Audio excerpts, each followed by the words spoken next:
Hallo, heute zeige ich euch, wie ihr Texturen auf Fahrzeugen ändern könnt.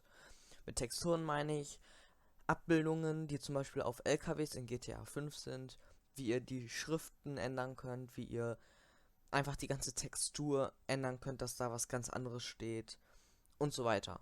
Auf jeden Fall braucht ihr dafür OpenIV, Paint.net, GIMP oder Photoshop, also es ist letztendlich eure Entscheidung, was ihr da nehmt. Ich würde Paint.net empfehlen oder eben Adobe Photoshop. Das ist meiner Meinung nach das Beste. Wer mit GIMP klarkommt, dann kann er auch GIMP nehmen, das ist mir egal. Normales Paint würde ich nicht nehmen, weil es einfach nicht geeignet ist. Auf jeden Fall geht ihr in OpenIV rein, macht hier kurz den GTA-Ordner klein und dann geht ihr auf File. Wir müssen erstmal die File, die wir bearbeiten möchten, importieren hier. Sprich, wir gehen auf Open Folder und dann suchen wir uns unser Ordner raus. In dem Fall ist es unser Card. Und im Card seht ihr hier Dokumente. Die drei. JFT, JDT und Hi JFT.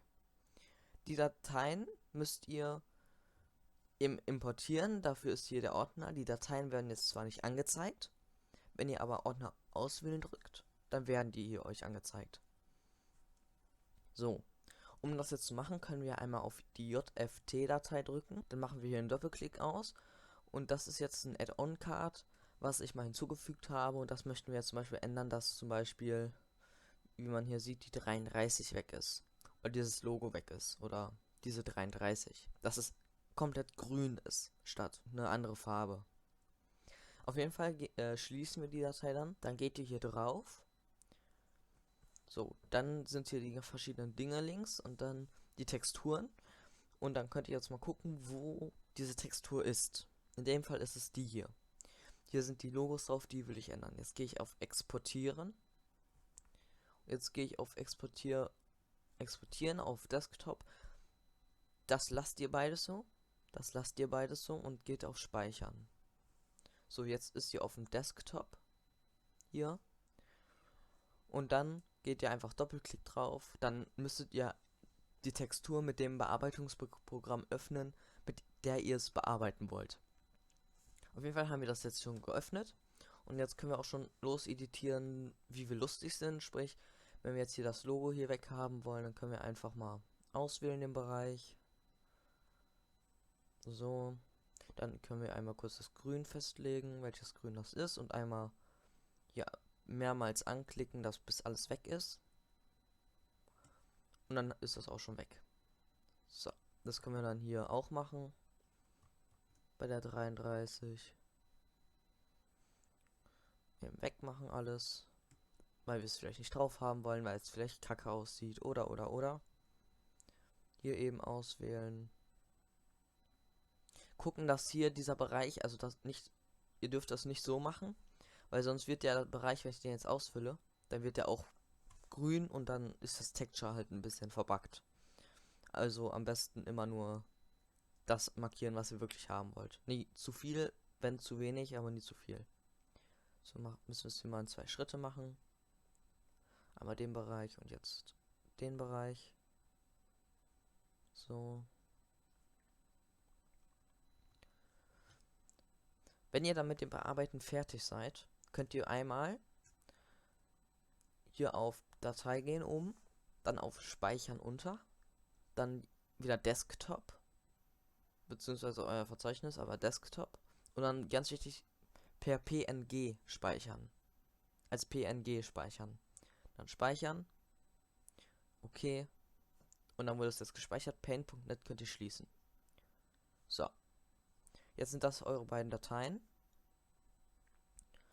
Und genau, das ist die neue Datei, die wir bearbeitet haben. Da sind die Logos nicht. Und das hier ist die andere Datei. Das ist jetzt, ja, die alte Datei, die hier noch bearbeitet ist. Noch unbearbeitet ist. So, um die Datei dann zu importieren, müssen wir wieder hier auf OpenIV gehen.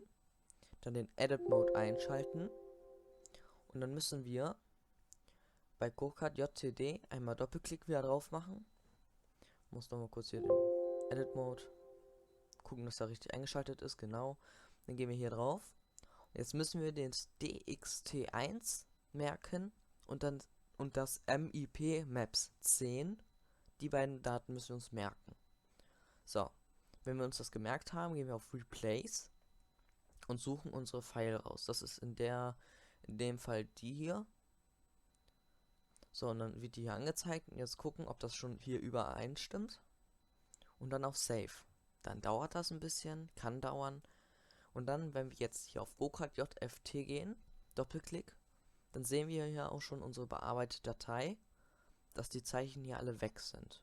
So, wenn das alles weg ist, haben wir alles richtig gemacht und dann wird es auch im Spiel so angezeigt. Also dazu müssen wir nicht unbedingt ins Spiel gehen, wenn wir das jetzt so importieren. Sprich, wir haben jetzt hier die Dateien, die neuen Dateien und hier haben wir unser K, was wir hinzufügen wollen, weil das sind ja noch die alten Dateien, wo die Dateien noch unbearbeitet waren. Die werden jetzt im Spiel drin. Um die zu updaten, müssen wir einfach die neuen Dateien nehmen, die schon drin gewesen sind und einfach hier reinziehen und dann kopieren und ersetzen. Jetzt sind die neuen Dateien auch gespeichert und wenn ihr jetzt ins Spiel geht, wird euch dieses Go-Kart hier angezeigt. Und noch Fragen zu habt, falls es doch nicht gehen sollte, schreibt es gerne mal in die Kommentare. Das war jetzt eigentlich ein ganz kurzes Tutorial nach langerem wieder, weil ich hatte noch Privates zu tun, dies, das. Und ja, wenn ihr noch Themen habt, was ihr gerne wissen wollt, dann schreibt es wieder gerne in die Kommentare. Alles rein, Feedback. Ich will mal wissen, ob es euch gefällt oder was ich verbessern kann und. Und das war jetzt dieses kurze Tutorial. Und dann viel Spaß mit eurer neuen Textur und dann sehen wir uns das nächste Mal wieder beim neuen Video. Was vielleicht ein bisschen dauern kann, weil privat ist ein bisschen schwierig gerade. Aber gut, dann bis zum nächsten Mal irgendwann und ciao.